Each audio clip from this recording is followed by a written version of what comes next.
कानपुर शहर के एक बड़े व्यापारी ज्ञानचंद जी की पत्नी कौशल्या देवी हर साल की तरह इस साल भी तीज के त्योहार के लिए बहुत सी तैयारियां कर रही थीं। 5 बेटों और 5 बहुओं का भरा पूरा परिवार था उनका, इसीलिए हर त्योहार की तरह तीज के त्योहार की भी अलग धूम होती थी। अरे रजनी, सुधा, शीतल, मेघा, पूनम, आओ तुम सब भी अपने लिए साड़ियां पसंद कर लो। जी माँ जी, अभी आए। मैं तो ये गुलाबी वाली लूंगी, ये मुझे पसंद आ गई है। भैया वो बैंगनी रंग की दिखाना, मैं फिर ये नारंगी वाली लूंगी, इसका काम भी अच्छा है। पूनम तू कौन सी पसंद कर रही है? मैं ये हरे रंग वाली ले रही हूँ। हरियाली तीज पर हरी साड़ी, हरी चूड़ियां और फीकी मेहंदी। रजनी की बात सुनकर सारी जेठानियां खूब जोर से ठहाके लगाकर हंसी। पूनम चाहे तुम जितना मर्जी तैयार होने की कोशिश कर लो, पर सुहागन के श्रृंगार की असली चमक तो उसके हाथों की मेहंदी दर्शाती है। पर तुम्हारे हाथों पर तो मेहंदी आज तक कभी रची ही नहीं। हम सबके हाथों पर देखो कितनी लाल सुर्ख मेहंदी रचती है। पता नहीं पूनम तुम्हारे हाथों में मेहंदी क्यों नहीं रचती। चारों बहुओं के हाथ में मेहंदी रचती है, मेरे भी हाथों में मेहंदी रचती है। लाल मेहंदी का रंग अच्छा चढ़ता है, पर तुम्हारे हाथ तो हमेशा फीके ही रहते हैं। माँ जी आपको याद है जब पूनम की शादी हुई थी तो सबने कितनी बातें बनाई थी। मौसी जी, बुआ जी सब यही तो कह रही थी कि नई बहू के हाथों में तो मेहंदी रची ही नहीं। पता नहीं पूनम तुम्हारे हाथों में मेहंदी रचनी तो चाहिए। ऐसा तुम में क्या खोट है जो तुम्हारे हाथों में मेहंदी का रंग लाल नहीं होता? मुझे तो ऐसा लगता है कि पूनम। बेटा तू बहुत दुखी रहता है, पैसे की कमी है। फिक्र मत कर, बाबा ने सुन ली तेरी पुकार। तू बस बाबा को फॉलो कर और वीडियो को 10 लोगों को भेज। रात बस अब जो उसमें कमी है उसको हम दूर नहीं कर सकते। चलो हमें हरियाली तीज के बहुत से काम हैं। माँ जी मेहंदी से याद आया, आपने मेहंदी वाली को बोल दिया था ना आने के लिए? हाँ अच्छा याद दिलाया, उसे फोन भी करना है। ला मेरा मोबाइल फोन लेकर आ, मैं उसे फोन करती हूँ। कौशल्या देवी मेहंदी वाली को फोन करती हैं, पर मेहंदी वाली फोन नहीं उठा रही थी। क्या हुआ माँ जी? मेहंदी वाली फोन नहीं उठा रही है। बाकी और काम तो करो, देख लेंगे मेहंदी का भी, या तो बाजार से लगवा आएंगे। सब बहुएं तीज की दूसरी तैयारी में लग गईं। पूनम को बहुत घबराहट हो रही थी, क्योंकि उसे तो मेहंदी लगाने के नाम से भी डर लगता था।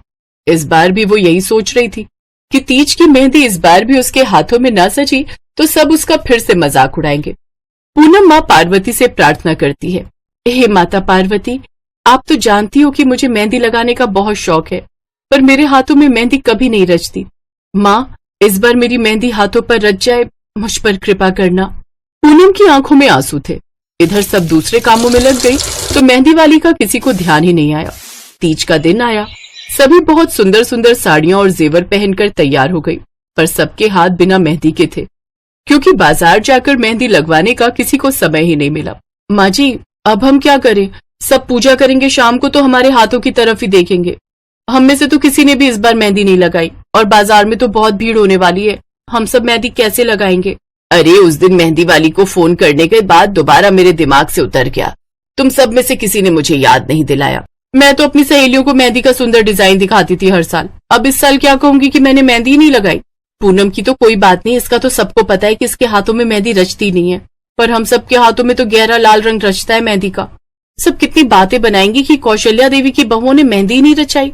अरे अब बातें ही करती रहोगी या कोई सुझाव भी दोगी? तभी वहां से एक मेहंदी लगाने वाली गुजरती है जो गली गली आवाज लगा रही थी, मेहंदी लगवा लो मेहंदी, तीज की सुंदर सुंदर मेहंदी, फूल पत्तियों से सजी हुई सुंदर सुंदर मेहंदी लगवा लो, मेहंदी लगवा लो मेहंदी, सुंदर सुंदर मेहंदी। अरे माँ जी गली में कोई मेहंदी लगाने वाली निकल रही है, हम उसे बुला लें क्या?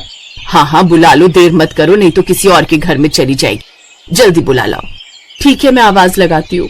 रजनी मेहंदी वाली को आवाज लगाती है, ओ मेहंदी वाली जरा सुनना तो, हमें भी मेहंदी लगवानी है, हमारे घर आ जाओ। अच्छा किस किस को लगवानी है? अरे मुझे और मेरी सारी बहुओं को मेहंदी लगवानी है, तुम्हारी अच्छी कमाई हो जाएगी। पैसों की कोई चिंता नहीं है, पहले मेहंदी तो लगवा लो, तीज का त्योहार है, इतना शुभ दिन है। अरे मेहंदी वाली तुम्हारा नाम क्या है? तुमने तो बड़ी सुंदर अपने हाथों पर आज मेहंदी लगा रखी है, तुमने भी तीज का व्रत रखा है क्या? मेरा नाम है गौरी। हाँ मैंने भी तीज का व्रत रखा है मेरे पति के लिए, और मेहंदी तो 16 श्रृंगार में सबसे महत्वपूर्ण है, तो भला आज के दिन कोई भी सुहागन भला बिना मेहंदी के कैसे रहे? लाओ मैं सबको एक एक करके मेहंदी लगा देती हूँ। देखना मेरी मेहंदी इतनी चमत्कारी है कि सबके हाथों में लगते ही रंग लाल चढ़ जाएगा। वो तो बात सही है गौरी, मेरे और चारों बहुओं के तो हाथों में मेहंदी रच जाती है, पर पता नहीं मेरी सबसे छोटी बहू जो है ये पूनम, इसके हाथों में कभी मेहंदी रचती ही नहीं है। हमेशा इसके हाथ फीके ही रहते हैं, जितनी मर्जी बढ़िया मेहंदी लगवा लो। अच्छा, पर गौरी मेहंदी वाली से कभी मेहंदी नहीं लगवा कर देखी होगी।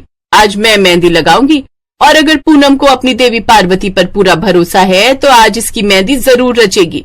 क्यों पूनम, विश्वास है ना? हाँ, मुझे अपनी देवी पार्वती पर पूरा विश्वास है। तो बस, जब अपने भगवान पर विश्वास कर लिया तो सब कुछ उन पर छोड़ दो। लाओ, सब एक एक करके अपने हाथ दो।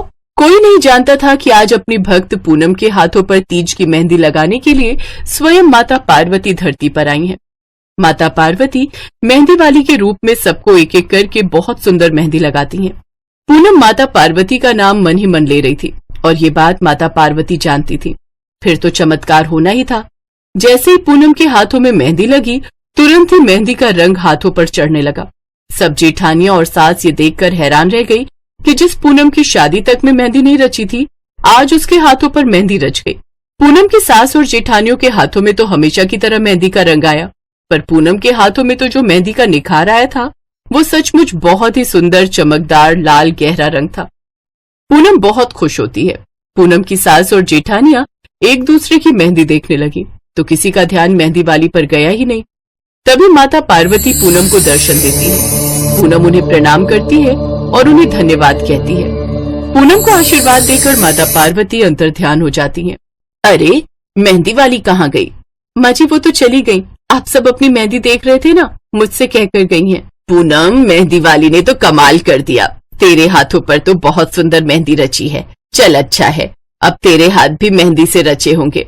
माँ जी, ये सब चमत्कार उनका ही किया हुआ है जिन्होंने आज मेरे हाथों पर तीज की मेहंदी लगाई है। पूनम की आंखों में खुशी के आंसू आ जाते हैं। कहते हैं, सच्चे मन से जब हम भगवान से कोई इच्छा करते हैं तो वे पूरी करने अवश्य आते हैं, और ऐसा ही पूनम के साथ हुआ। पूनम ने सच्ची आस्था के साथ माता पार्वती को याद किया और वे पूनम की मदद करने के लिए आ गई। पूनम सबके साथ मिलकर खूब धूमधाम से तीज का त्योहार मनाती है। उस दिन के बाद माता पार्वती के आशीर्वाद से पूनम जब भी कभी मेहंदी लगाती तो हमेशा उसकी मेहंदी का रंग सुर्ख लाल होता।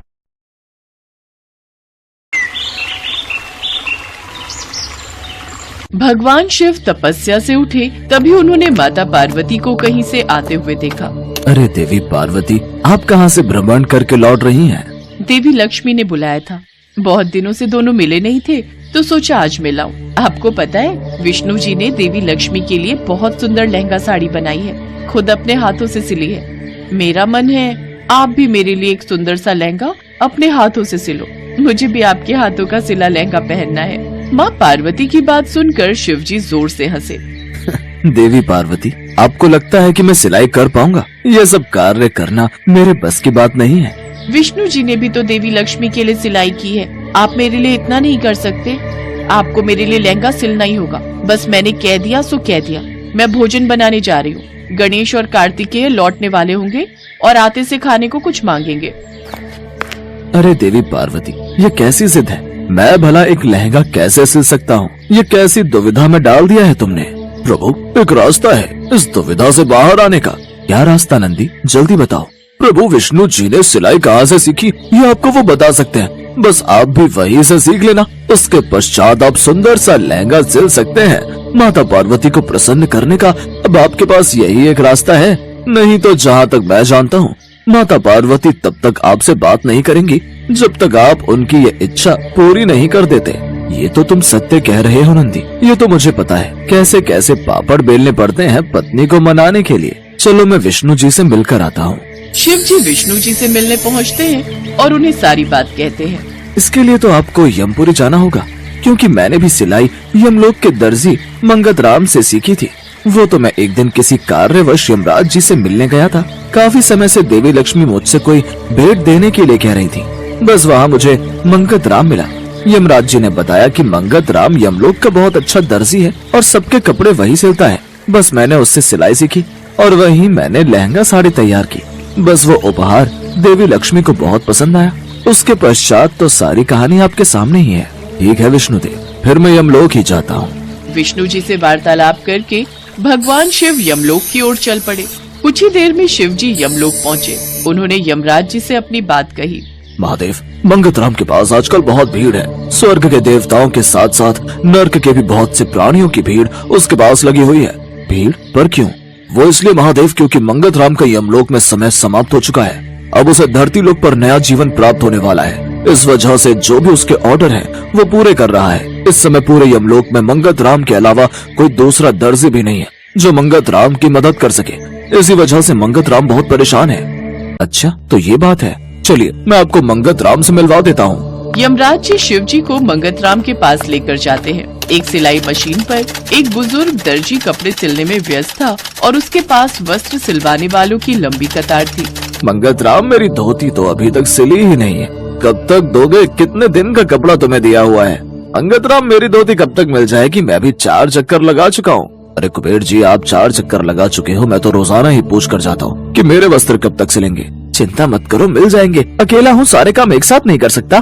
पहले तुम्हारे साथ राम प्रकाश भी तो सिलाई करता था, वो नजर नहीं आ रहा। उसका दूसरा जन्म हो गया है। चलो, अच्छी बात है। अब कुछ समय में तुम्हें भी नया जन्म मिल जाएगा। तभी यमराज जी और महादेव आ जाते हैं। हाँ, बस अब कुछ ही दिन की बात है। मंगतराम भी धरती लोक पर नया जन्म प्राप्त करेगा। वैसे कुछ समय बाद एक 95 वर्ष के दर्जी यहाँ आने वाले हैं, पर महादेव, आपको तो यह कार्य जल्दी करना है। मंगतराम, यह कार्य तुम ही कर सकते हो। मंगतराम, स्वयं भगवान शिव जरूरी कार्य है तो तुम्हारे पास आए हैं मुझसे मिलने। अगर सिलाई के लिए कोई वस्त्र देना है तो क्षमा करें प्रभु, अभी तो मेरे पास बिल्कुल भी समय नहीं है नए ऑर्डर लेने का। मैं पहले इतने सारे ऑर्डर पूरे नहीं कर पा रहा, इसीलिए अब नया कोई भी काम नहीं लूंगा। यही सोच रहा हूँ। मुझे कुछ सिलवाना नहीं है, बल्कि मुझे खुद सिलाई सीखनी है, इसीलिए मैं तुम्हारे पास आया हूँ। मुझे देवी पार्वती के लिए एक लहंगा सिलना है, जिसमें तुम मेरी सहायता कर सकते हो मुझे सिलाई सिखाकर। आपको माता पार्वती के लिए लहंगा सिलना है? ठीक है, मैं आपकी मदद करूंगा, पर आपको बहुत मेहनत करनी होगी। सबसे पहले कपड़े की कटाई करना सीखना होगा, उसके पश्चात ही आप सिलाई करना सीख पाएंगे। मैं सब कुछ सीख लूंगा, बस तुम मुझे सिलाई कला में इतना निपुण कर दो कि मैं एक लहंगा सिलकर तैयार कर दूं और देवी पार्वती प्रसन्न हो जाए। हाँ, मैं सिखा दूंगा। कब से शुरू करना है? नेक काम में देरी कैसी, अभी से शुरू करते हैं। अति उत्तम। मंगतराम, मेरे वस्त्रों की कोई जल्दी नहीं, तुम आराम से सिल देना। अब मैं भी चलता हूँ। चिंता मत कीजिए यमदेव, अब मैं आ गया हूँ ना। अब मंगतराम का सारा काम जल्दी जल्दी पूरा हो जाएगा। महादेव ने सिलाई सीखनी शुरू कर दी। ये लीजिए प्रभु, ये रहा कपड़ा और ये रही कैंची। अब जैसे जैसे मैं आपको बताऊं वैसे वैसे आप कपड़े को काटिएगा। मंगतराम महादेव को कपड़ा काटना सिखाना शुरू करता है। वैसे तो भगवान अपने चमत्कार से पल भर में कुछ भी कर सकते हैं, पर उन्होंने उस समय किसी चमत्कार से नहीं बल्कि स्वयं अपने हाथों से अपने द्वारा खुद से सिलाई करने की इच्छा रखी और इस इच्छा को देखते हुए उन्होंने सिलाई सीखनी शुरू की। मंगतराम ने शिवजी का पूरा साथ दिया और शिवजी भी मंगतराम की बहुत मदद करते थे। शिवजी धीरे धीरे सिलाई सीखने लगे और अब वो भी जल्दी जल्दी मंगतराम के सारे ऑर्डर पूरे करने में उसकी मदद करने लगे। मंगतराम के धरती पर जन्म लेने के लिए एक दिन शेष रह गया था, पर तब तक भगवान शिव माता पार्वती के लिए बहुत सुंदर लहंगा सिलकर तैयार कर चुके थे। प्रभु, आपके साथ काम करके बहुत आनंद आया। मुझे खुशी है कि आपने माता पार्वती के लिए लहंगा सिलकर तैयार किया। मुझे पूरा यकीन है माता पार्वती ये लहंगा देखकर बहुत खुश होंगी, क्योंकि ये लहंगा आपने स्वयं अपने हाथों से सिला है।